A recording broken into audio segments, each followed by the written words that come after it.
Good evening, everyone. You're welcome back to my channel. Watch as I made delicious amala and gbegiri for my family on a Sunday afternoon.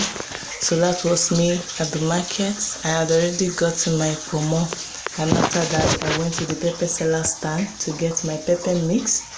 She added ludu, bawa, tatashi and tomatoes for me because I just give her money to sell pepper for me, and then she put everything together.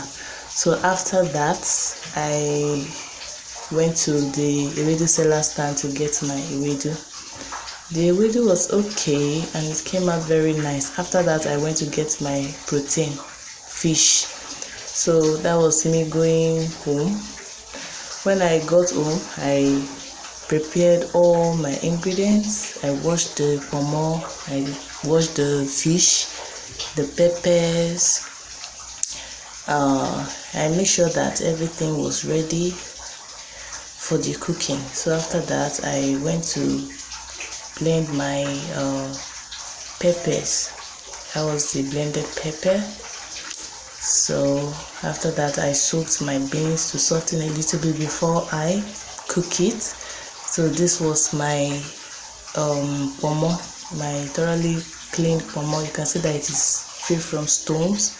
Look at my fish. I'm taking the dirt out of the fish, as you can see. So after that, I put my pot on the fire and added my pepper, my blended pepper.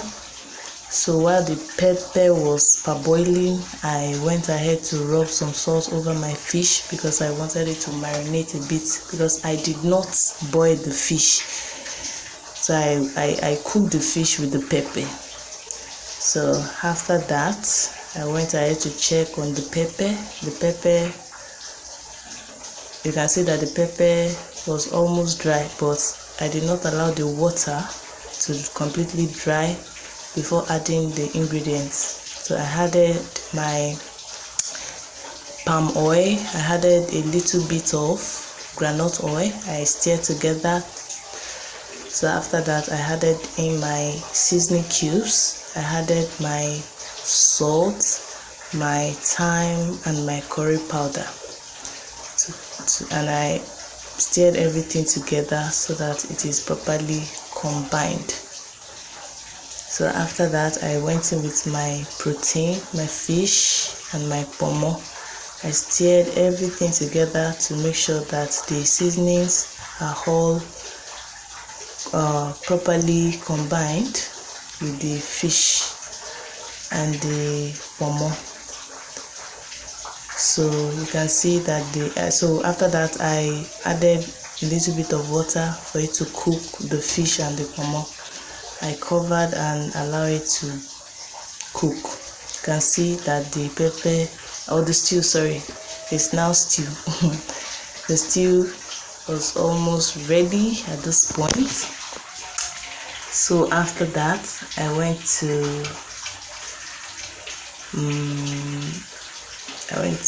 check and look at the stew. It came out very nice. You needed to taste this stew. So after that, I went to my beans. I peeled it. I looked at the peeled beans. I sliced some onions into the pot and I poured in the peeled beans for it to cook. So this was for the gbegiri.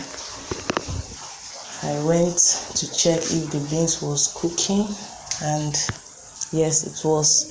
So after that, later on, I went to check if it had cooked properly, and yes, it had cooked properly. So I took my kitchen broom, I mashed it properly. So I passed through a sieve to make sure that everything was smooth.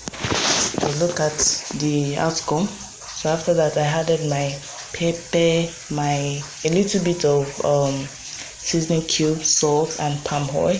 I stirred everything together and I put it back on the fire to cook. Look at the outcome. Wow, this was so good. So at this point, I took another pot to the fire. I added my potash and my locust beans. So after the water boiled properly, I added my ewedu. And look at the ewedu at this point. It has already cooked. So I took in my broom and I mashed, and look at the outcome. The ewedu was so dry. So I added a little bit of salt, and look at the result. It came out very nice. So this was the water for the amala. I put water on the fire, and after which it had boiled, I added, this was my yam flour. So I started pouring the yam flour into the water. I stirred around very well, and you are going to see the result now. So I made sure that it was properly cooked before dishing. I added a little bit of water. Look at it here. I stirred again, and the amala was ready. This was my odogu's portion. Look at this soup. Wow, he enjoyed this, and this was mine.